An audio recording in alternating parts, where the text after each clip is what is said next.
Release the Kraken!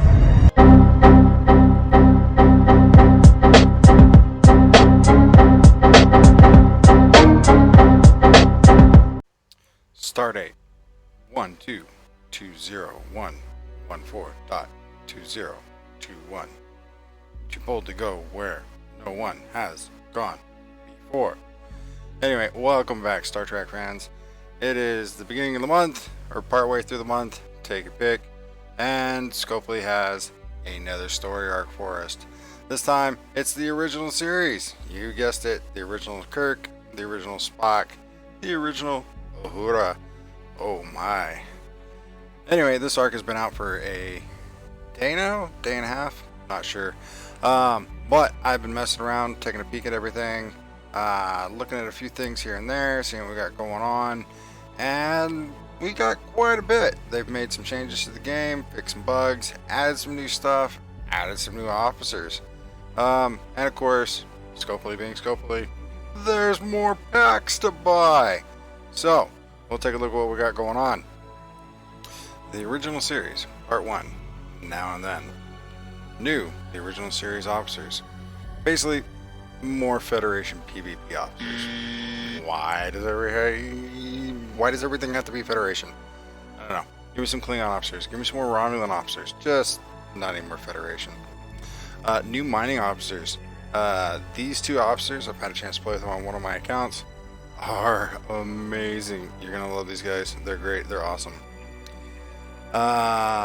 Galaxy research. There's some new galaxy research stuff. Quality of life research.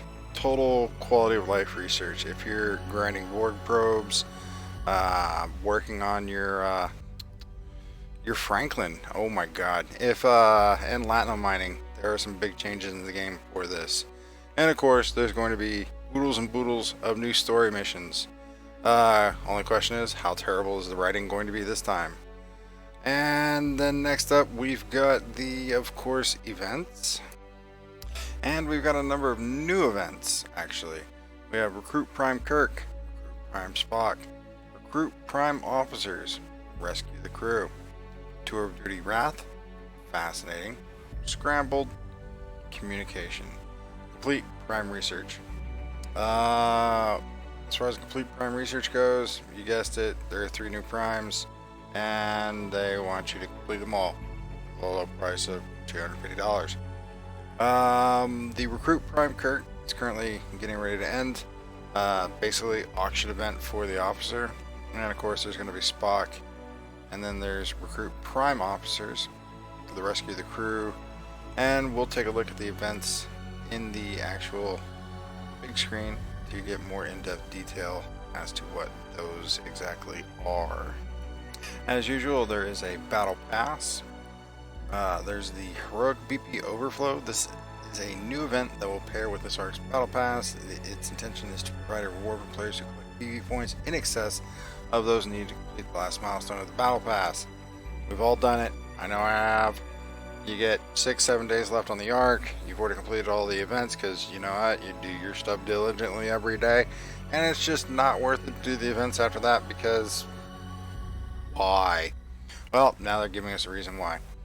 Non-battle pass specific events runtimes may change, and additional events might be scheduled. Yada yada yada. Complete missions. Level 11 plus solo milestone. Level 20 plus solo leaderboards for the recruit TOS Kirk. A TOS Kirk avatar to celebrate the officer's arrival will be coming in a future Battle Pass season. I see lots of Kirks in our future. Recruit TOS Spock and avatar. Score by completing research, spending officer intel, or spending ship EXP. Looks like the Spock officer is going to be more of a domination event versus an auction event like the Kirk one. Rescue this crew. Score by dealing damage to hostiles in regular systems, or take the risk of PvP and head to open systems. PvP combat is still regular. I like what they did, and I don't like what they did. Basically, if you're a certain level, they expect you to use certain ships, so there's no more of throwing botany bays or Rialtas at buddies' ships in order to give them points or anything like that. The only drawback is, for all of my accounts, I don't have any of those ships required. My level 39 account, I still don't have any epic ships. My little level 22 account, I'm still crushing stuff with the North Star. I have no way to PvP for points. TOS officers. Compete with rival commanders and alliances by collecting officer shards, promoting officers, and completing milestones of the rescue crew. Bonus points for earning shards and promoting, of course, the new TOS officers. Tour of duty. Side with the Federation and destroy Klingon or Romulan hostiles in their territory. Earn bonus points by using James T. Kirk or TOS Kirk as a captain. Bonus points for using captains in combat are only earned if you are considered to be the attacker. The Wrath event for level 18 plus is a solo milestone. Score by defeating Federation hostiles in their territory. Earn bonus points by using Khan or John Harrison as captain. Ooh. Wrath or duty. Complete Tour of Duty or Wrath to score points. Additional points are completed by defeating level 10 plus hostiles. Fascinating. Level 10 plus alliance milestone and leaderboards. TOS Spock wants to learn more about this universe and its sources. Collaborate with your alliance by scoring and score by mining dilithium, mycelium, data, and isogen. Earn additional points by using Spock or TOS Spock as captain. Truly fascinating. Note, this event is intended to reward effort. Points are balanced around resources-based mining rate. Additionally, active mining data resources will earn more points per minute than passive mining. So apparently, you're going to earn more points by fidget spinning on the little data nodes than you are on the deep nodes. Scrambled communications. We have intercepted a coded transmission. Score by collecting spatial coordinates from events marked with spatial coordinates badge and discover the next piece of the puzzle. And of course, the complete Prime research. New Prime research nodes have been added to the galaxy tree. Score by completing Prime Borg rewards, Prime active nanoprobes refining, and or Prime Latinum refining to earn officer shards and more. So lots of goodies in here. I think next step we're going to take is to take a look at the packs that are being offered right now. And ladies and gentlemen, we have, of course, the store.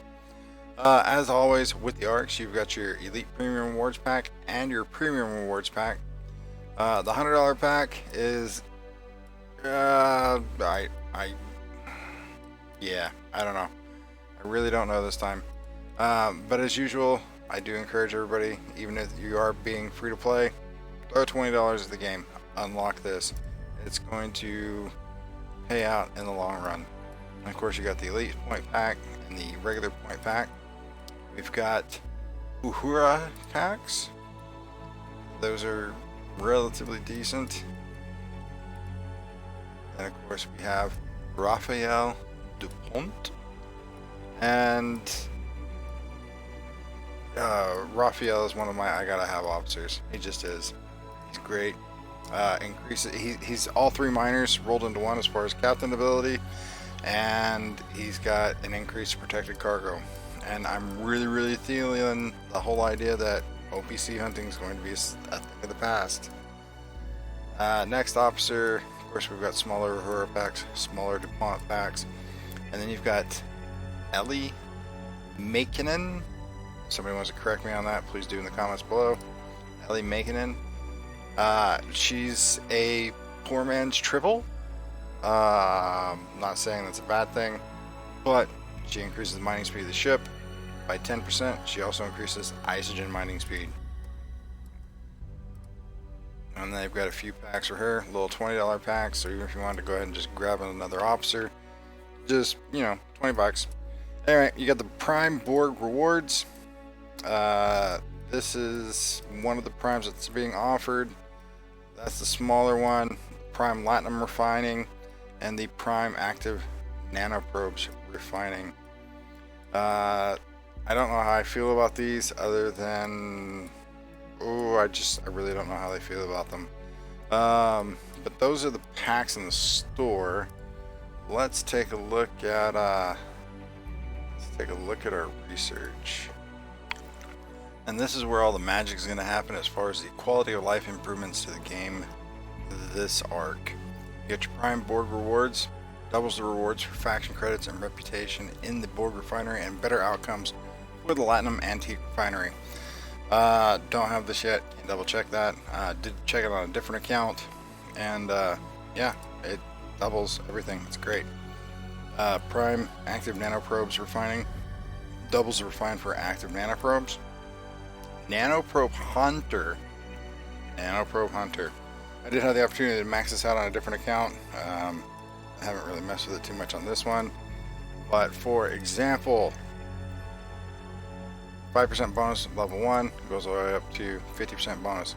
So it's kind of like highway robbery, except for nanoprobes, which means going out and farming those nanoprobes, you're going to get more per haul. More per haul means more refines, less time spent grinding, more time spent tearing up your Badar, or spending those charged nanoprobes on faction stuff. You got the USS Franklin impulse speed increase.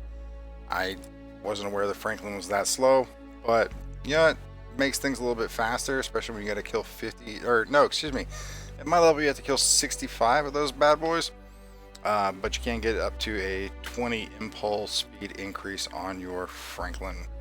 And of course, the frequency modulator cost efficiency goes all the way up to 60% more efficient. So math says if it cost me 1.4 million to upgrade one gun, that means yeah, math is hard. I'm gonna say 800k less modulators in order to upgrade that gun. I could be flat out wrong. Scopely's math is sometimes interesting, but most of the time it's pretty accurate. Devore Latinum mining improvement. Once tiered up, this is going to increase the mining speed of your little Varangranar ship by 8,000%. 8,000%. And then you can, of course, increase the Devore's protected cargo size.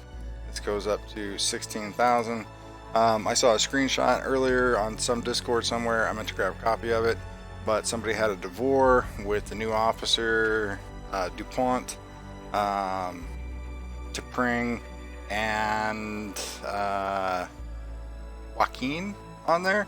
The Devore had 100k total cargo, and 99k of it was protected. So, yowzas. Anyway, last we've got the Prime Latinum refining. 25% lower cost and 50% higher yields for raw latinum refinery. So it's going to be cheaper on how much you need in order to do the refine, and you're going to get 50% more. I do feel like that if you are mining on a regular basis, this is going to turn into a pays for itself in the long run type deal.